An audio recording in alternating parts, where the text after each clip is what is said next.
పిల్లల యొక్క ఏకాగ్రత పెంచాలనంటే మొట్టమొదటిగా మీరు తీసుకోవాల్సిన నియమం లేదా మీరు తీసుకోవాల్సిన జాగ్రత్తలు ఏంటంటే ఫుడ్ పైన మీరు దృష్టి పెట్టాలి. ఉదాహరణకు ఎలాంటి ఫుడ్ తీసుకోవాలనంటే పండ్ల విషయంలో కానీ, రెండవదిగా కూరగాయలు కానీ, ఇక మూడవదిగా ఆకుకూరలు కానీ, ఇక నాలుగవదిగా అంటే మాంసం సంబంధించిన చేపలు కానీ లేకపోతే వీటి విషయంలో కానీ, ఇక ఐదవదిగా నట్స్ అంటారు, అంటే బాదం కానీ కిష్మిష్ కానీ కాజు కానీ, ఇక ఇవన్నీ మీకు తెలుసు. నట్స్ అంటే ఇవన్నీ వస్తాయి. అంటే ఇవి మీ పిల్లలకు మీరు పెట్టగలిగితే పిల్లల యొక్క ఏకాగ్రతలో ఇది ఒక భాగం అవుతుంది. సరే అండి, మీరు చెప్పారు బాగానే ఉంది, మరి మాకు బైబిల్ నుంచి ఒక రెఫరెన్స్ మాకు కావాలనంటే ఒక అద్భుతమైన రెఫరెన్స్ని మీ ముందు తీసుకొస్తాను. ఒకసారి ఆలోచించండి. ఆదికాండం 1వ అధ్యాయం 29వ వచనం ప్లీజ్.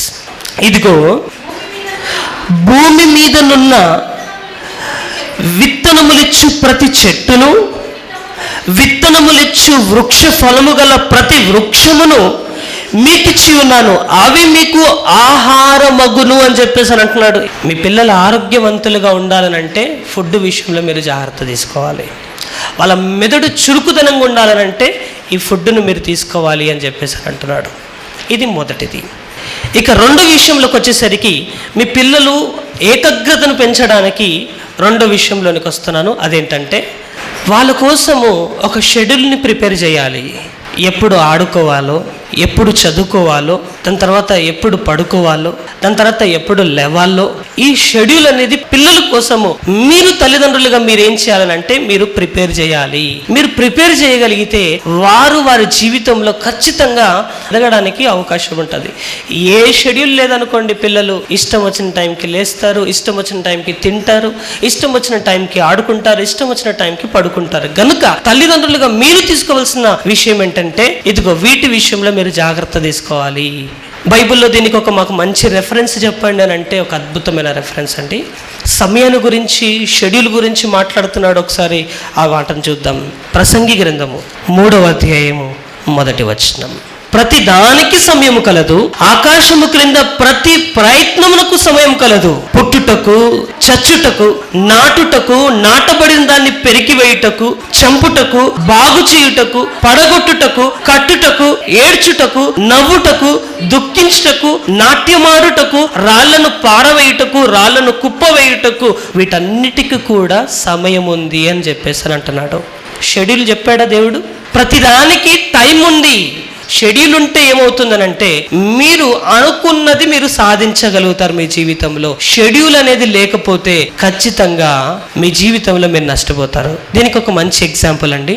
పిల్లల్ని స్కూల్కి పంపిస్తారు కదా, స్కూల్లో first period, second period, third period, fourth period, fifth period, sixth period అని అవర్స్ ఉంటాయి.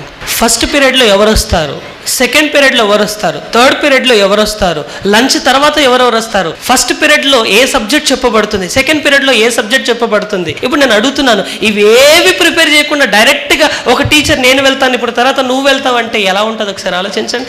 పిల్లల మైండ్ అయినా ఇప్పుడు ఏ సబ్జెక్ట్ వస్తుందో ఆ సబ్జెక్ట్ని తీసి ముందు పెడతారు ఒకవేళ టైం టేబుల్ ఉంటే.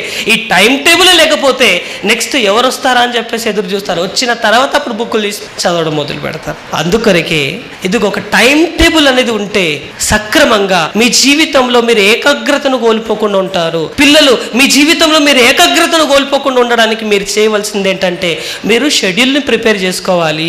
మీరు ఏకాగ్రతను కోల్పోకుండా ఉంటారు. దానికి దేవుడు కూడా ఒక మంచి నాంది పలుకుతున్న మాట నేను మీకు చూపించాను. ప్రతిదానికి చెప్పండి ప్రతిదానికి సమయం ఉంది. ఆ సమయం ప్రకారంగా మీరు ముందుకు వెళ్ళాలి. ఈ సెల్ ఫోన్ 170 గ్రాములు ఉంటుందండి. ఎంత? పావు కిలో కూడా లేదు. 170 గ్రాములు ఉన్న ఈ సెల్ ఫోన్ మనుషులను అతలకుతలం చేసి పాడేస్తుంటుంది. నమ్ముతారా మీరు? తల కిందికి పెట్టారంటే తల ఎత్తనివ్వకుండా చేస్తుంది ఇది. ఒకప్పుడు బంధువులు వచ్చారంటే వాళ్ళతో కలిసి పలకరించి మాట్లాడేవారు. బంధువులు వచ్చినా కూడా మన తల దేని దగ్గర ఉందనంటే దీని దగ్గర నత్తుకొని పోయింది. వారిని చూసి సరిగ్గా మాట్లాడనే పరిస్థితి కూడా మన జీవితంలో. పిల్లలకి ఇలా అలవాటు చేశారండి.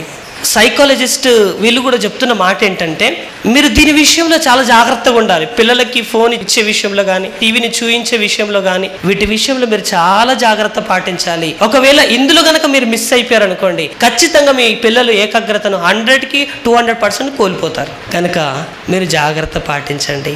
మీరు మీ పిల్లల్ని ఒక మంచి పరిస్థితిలో ఉండాలి, చూడాలి అని అనుకుంటే గనక వీటి విషయంలో చిన్నతనంలోనే వారిని జాగ్రత్తగా వారిని పెంచడానికి మీ వంతు సహకారంగా ఇది మీరు ఫాలో అవుతే ఖచ్చితంగా వాళ్ళ లైఫ్లో సక్సెస్ అవుతారు. పిల్లలకండి చదువుకునేటప్పుడు వారికి ఒక ప్రత్యేకమైన ఒక గదిని ఏర్పాటు చేయాలి. ఎందుకని అంటున్నా అంటే, మంచం మీద ఎంతసేపు కూర్చొని చదువుతారు చెప్పండి? అలా అని చెప్పేసి కింద నేల మీద కూర్చొని ఎంతసేపు అంటే చదువుతారు? మన ఇంట్లో సోఫాలు ఉంటే సోఫా మీద కూర్చొని ఎంతసేపు అంటే చదువుతారు? ఏకాగ్రత అనేది మిస్ అవుతుంది. మరి ఏం చేయాలి? వారికి ఒక మంచి టేబుల్ ఉండాలి, కూర్చోడానికి మంచి ఒక కుర్చీ ఉండాలి. ఇక చుట్టూ వాతావరణం ఎలా ఉండాలంటే, లక్ష్యాలను సాధించిన వారి యొక్క పిక్చర్స్ అందులో ఉండాలి. వాళ్ళు చదువుకుంటున్న గదిలో సక్సెస్ అయిన వారి యొక్క పిక్చర్స్ ఆ గదిలో ఉంటే, వారి జీవితంలో ఒక మంచి ఉన్నతమైన స్థానంలో ఉన్న వారి యొక్క వాళ్ళ ఫోటోలు చూస్తూ వారు వాళ్ళ హెడ్లైన్స్ ని చూస్తున్నప్పుడు అవి నిజంగా వాళ్ళకు కూడా ఒక మంచి ఆలోచన పెరగడం ద్వారా వాళ్ళు ఒక మంచి ఆలోచన వస్తుంది. వాళ్ళ ఏకాగ్రతను కూడా వారు పెంచుకుంటారు. మీరు ఒక సపరేట్ గది ఇమ్మన్నారు కదా అని చెప్పేసి రేపటి నుంచి సపరేట్ గది ఇచ్చి ఒక ఫోన్ ఇచ్చి పంపించారనుకో, అయిపోయాయి. కనుక నేను చెప్పానని చెప్పేసి మీరు నా మీద నెట్టకుండా, నేను పంపియండి అని చెప్పేసారు అన్నాను, కానీ ఫోన్ ఇచ్చి పంపించకండి, పుస్తకాలు ఇచ్చి పంపించండి. ఒక ఆయన ఉన్నాడంటే, ఒక శాస్త్రవేత్త, ఆయన పేరు ఏంటంటే సర్ ఐజాక్ న్యూటన్. ఈయన ఏం చెప్పాడనంటే, గురుత్వాకర్షణ శక్తి, భూమికి గ్రావిటీ ఉంది. ఆయన జీవితంలో సక్సెస్ని సాధించాడు కదా. ఆయన అడిగితే ఆయన చెప్పిన మాట ఏంటంటే, ఇదిగో నా జోబులో ఎప్పుడు ఒక పాకెట్ బుక్ ఉంటుంది. నాకు ఏదైనా ఆలోచన వచ్చింది అనుకోండి, నేను చక్కగా ఇమ్మీడియట్లీగా నేను రాసుకొని పెట్టుకుంటాను. పుస్తకాలు డజన్ల కొద్ది పుస్తకాలు రాయడం అనేది అలవాటు చేసుకోవడం జరిగింది. చూడండి, ఈరోజు ఈ మాటలు వింటున్న మీరందరూ కూడా మనసు పెట్టి ఆలోచించండి. మీరు మీ జీవితంలో సక్సెస్ని సాధించాలనంటే, పిల్లల యొక్క నైపుణ్యతను పెరగాలనంటే మీరు చేయవలసింది ఏంటంటే, రాయడం అలవాటుని వారికి నేర్పించాలి. మీరు అంటారేమో, సరే అండి మీరు రాయమన్నారు కదా, ఏం రాస్తే బాగుంటుంది అని చెప్పేసి మీరు అంటారేమో. నచ్చింది రాయండి, నచ్చనిది రాయండి, వచ్చింది రాయండి, రానిది రాయండి, కోపం గురించి రాయండి, తాపం గురించి రాయండి, సక్సెస్ గురించి రాయండి, ఫెయిల్యూర్స్ గురించి రాయండి. నాకు ఇవేవి రాయడం రాదండి అంటే, ఇంట్లో మీ ఖర్చులు ఉంటాయి కదా, ఆ ఖర్చులు కూడా రాయండి. కనీసం ఇంట్లో పరిస్థితి అయినా నీ చేతిలో ఉంటుంది. రాయడం మాత్రం ఖచ్చితంగా రాయాలి. పిల్లలకు రాయడం అనేది నేర్పించాలి. రాయడం అనేది నేర్పించగలిగితే జీవితంలో వారు సక్సెస్ అవుతారు. పిల్లలకి మీరు సెల్ ఫోన్స్ ఇవ్వబోయే ముందుగా వాళ్ళ చేతికి ఒక బుక్ని ఇవ్వండి, కలర్ పెన్సిల్స్ ఇవ్వండి, దీంట్లో ఒక మంచి కలర్స్ వేయండి అని చెప్పేసి ఈ పరిస్థితిని ఏర్పాటు చేయండి పిల్లల విషయంలో. ఇప్పుడు చెప్పండి, వాళ్ళు కలర్స్ అయ్యారా? ఒక కొద్ది నిమిషాలు ఏడుస్తాడేమో, వదిలేసేయండి, ఏం కాదు, ఏడుస్తే పర్లేదు. దాని తర్వాత వాడు చక్కగా ఒక మాటనండి, మన మెదడులోనంట ఎన్ని కొత్త ఆలోచనలు వస్తాయి చెప్పమంటారండి? మన మెదడులో 60,000 కొత్త ఆలోచనలు మన మెదడుని సంపాదించే కెపాసిటీ మన మెదడుకు ఉందంట. ప్రతిరోజు వింటున్నారా? ప్రతిరోజు మన మెదడుకు 60,000 కొత్త ఆలోచనలు మన మెదడు వస్తుందంట. అందులో పాజిటివ్ ఎంత అంటే 75%, నెగిటివ్ ఎంత అంటే 95%. నేను అంటున్నాను, ఇదిగో పాజిటివ్ వచ్చి 75% ఉంటుంది కదా, ఈ 75% రాయడం మొదలు పెట్టండి. ఈ బుర్ర ఎలాంటిదనంటే, నీకు ఏదైనా ఆలోచన వచ్చింది అనుకోండి, ఇమ్మీడియట్లీగా మర్చిపోయే అవకాశం ఉంటుంది. మీరు రాయడం వల్ల ఏం జరుగుతుందనంటే, ఏకాగ్రతను కోల్పోకుండా ఉంటారు. అందుకరికే నిపుణులు చెప్తున్న మాట ఏంటంటే, మీరు మీ జీవితంలో ఏకాగ్రతను కోల్పోకుండా ఉండాలనంటే మీరు రాయడం ప్రారంభించండి. చదవడం కన్నా రాస్తే పిల్లలకి బాగా గుర్తుంటుంది. ఇది పిల్లలనే కాదండి, పెద్దలకు కూడా. రాయడం వల్ల ఎక్కువసేపు గుర్తు పెట్టుకోగలుగుతారు. చదివితే మళ్ళీ మర్చిపోతారు, కానీ రాయడం వల్ల ఎక్కువసేపు గుర్తు పెట్టుకుంటారు. కనుక రాయడం అలవాటు చేయాలి. ఇలా చేస్తే మీ పిల్లలు ఏకాగ్రతను కోల్పోకుండా ఉండడానికి ఇది ఒక మంచి విషయాన్ని మీరందరూ కూడా జ్ఞాపకం తెచ్చుకోగలగాలి. వారికి రాయడం అనేది నేర్పించాలి. ఇంకొక ఆయన ఉన్నాడండి, ఆయన పేరేంటంటే థామస్ అల్వా ఎడిసన్. తన జీవితంలో కూడా ఆయన సక్సెస్ ని సాధించడానికి ఆయన ఏం చేశాడనంటే, రాయడం మొదలు పెట్టాడు. ఏ ఆలోచన వచ్చినా ఆలోచన రాసి పెట్టేవాడు ఆయన. ఇంకొక ఆయన ఉన్నాడు, బిల్ గేట్స్. ఇతడు ప్రపంచ కుబేరులో ఇతను ఒక ఆయన కూడా తన జీవితంలో సక్సెస్ ని సాధించడానికి ఆయన చెప్పిన ఒక మాట ఏంటంటే, ఇదిగో నేను పుస్తకాలు బాగా చదువుతాను, పుస్తకాలు బాగా రాయడం నాకు తెలుసు, ఈ రోజు నేను ఇంత స్థాయికి ఎదగడానికి గల కారణం. ఆయన గర్వంగా చెప్పుకునే మాట ఏంటంటే, నేను రాయడం వల్ల, పుస్తకాలు బాగా చదవడం వల్ల నేను ఈ స్థాయికి ఎదిగాను అని చెప్పేసి తను ఎప్పుడు కూడా గర్వంగా చెప్పుకునేవాడు. కనుక మీ పిల్లలు కూడా వారు గర్వంగా చెప్పుకోవాలి, ఆ స్టేజ్కి వారు రావాలనంటే వారికి ఏం చేయాలనంటే వారికి రాయడం నేర్పించండి, పుస్తకాలు బాగా చదవడం నేర్పించండి. ఇలా చేయడం వల్ల వారు ఖచ్చితంగా వారు ప్రయోజకులు అవుతారు. దానికి బెస్ట్ ఎగ్జాంపులే బిల్ గేట్స్. ఆయన రాయడం వల్ల, బాగా చదవడం వల్ల, ఆయన ఎప్పుడు బ్యాగ్లో ఎప్పుడు పుస్తకాలు ఉండేవి నిండుగా.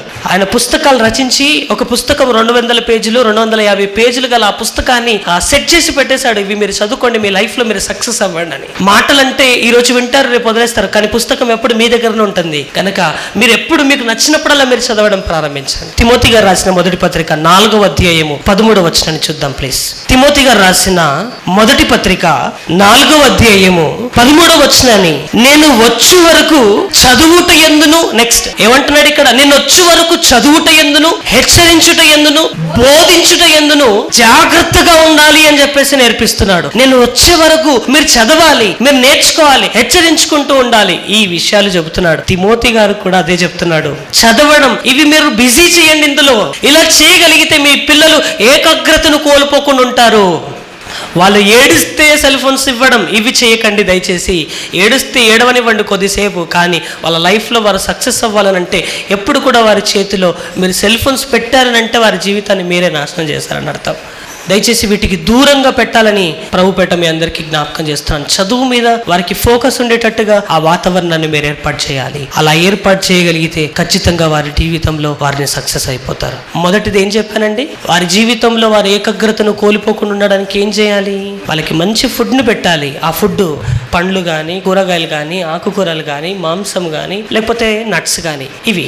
ఇక రెండో విషయం ఏంటండి, వాళ్ళ కోసం ఒక టైంని, షెడ్యూల్ని ప్రిపేర్ చేసి పెట్టాలి.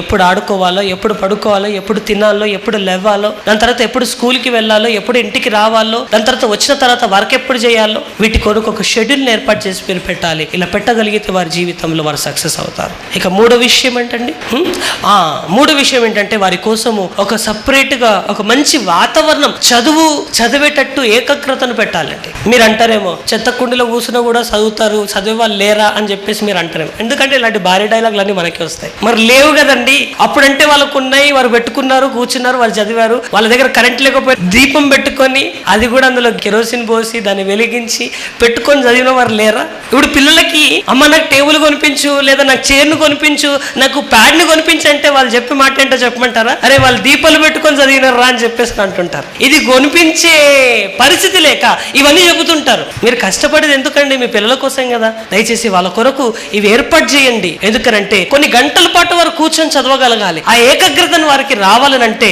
ఇదిగో మీరు ఇవి పాటించాలి, ఇవి నేర్పించాలి. ఇలా మీరు వారికి వాతావరణాన్ని సెట్ చేసి పెట్టాలి అని చెప్పేసి జ్ఞాపకం చేయడం జరిగింది. ఇక దానికోసం రాయడం పిల్లలకు అలవాటు చేయాలి, చదవడం పిల్లలకు అలవాటు చేయాలి. ఇలా చేయగలిగితే వారి యొక్క ఏకాగ్రతను వారు కోల్పోకుండా ఉండడానికి ఇది ఒక మంచి బెస్ట్ ఎగ్జాంపుల్. దానికి ఎగ్జాంపుల్ గా ప్రపంచంలో ఉన్న కొంతమందిని, సర్ ఐజాక్ న్యూటన్ గారు కానీ, అలాగే దాని తర్వాత బిల్ గేట్స్ కానీ, దాని తర్వాత థామస్ అల్వా ఎడిసన్ కానీ, వీరి జీవితంలో వీరు సక్సెస్ అయ్యారంటే దానికి కారణం వారు రాయడం. చిన్నప్పటి నుంచే వారి జోబులు ఎప్పుడు డైరీ మెయింటైన్ చేస్తుంటారు, చిన్న పాకెట్. ఆలోచన వచ్చిందంటే రాసి పాడేస్తారంతే. ఇక నుంచి మీరు కూడా ఏదో ఒకటి రాయడం మొదలు పెట్టండి. మనం రాయమంటే బుక్, పేపర్, పెన్ను చేతికి ఇస్తే గనక మనం చుక్కలు పెట్టి ముగ్గులు వేస్తుంటాం. ఇప్పుడు దీనికోసం పిల్లల సలహా అడుగుతుంటాం, ఇంతకీ ఈ లైన్ ఎక్కడ కలపాలి? అవునా? ఇలాంటి పరిస్థితి, ఇలాంటి సిచ్యువేషన్ లేదంటారా చెప్పండి? ఉన్నాయి. కనుక మీరు రాయడం పిల్లలకు నేర్పించగలగాలి. ఇవి నేర్పించగలిగితే, ఈ వాతావరణంలో పిల్లల్ని ఉంచగలిగితే పిల్లలు ఖచ్చితంగా వారు సక్సెస్ అవుతారు. దానికి బెస్ట్ ఎగ్జాంపులే తిమోతి గారు రాసిన మొదటి పత్రిక 4వ అధ్యాయం 13వ వచనంలో చదువుకున్నాం. నేను వచ్చే వరకు చదువుట యందును, హెచ్చరించుట యందును, బోధించుట యందును వారిని ఏకాగ్రత పెట్టండి అని చెప్పేసి బైబిల్ సెలవిస్తున్న మాటను మనందరికీ నేర్పిస్తున్నాడు. మరి ఈరోజు ఈ మాటలు వింటున్న మీరందరూ కూడా మనసు పెట్టి ఆలోచన చేద్దాం. మనమందరం కూడా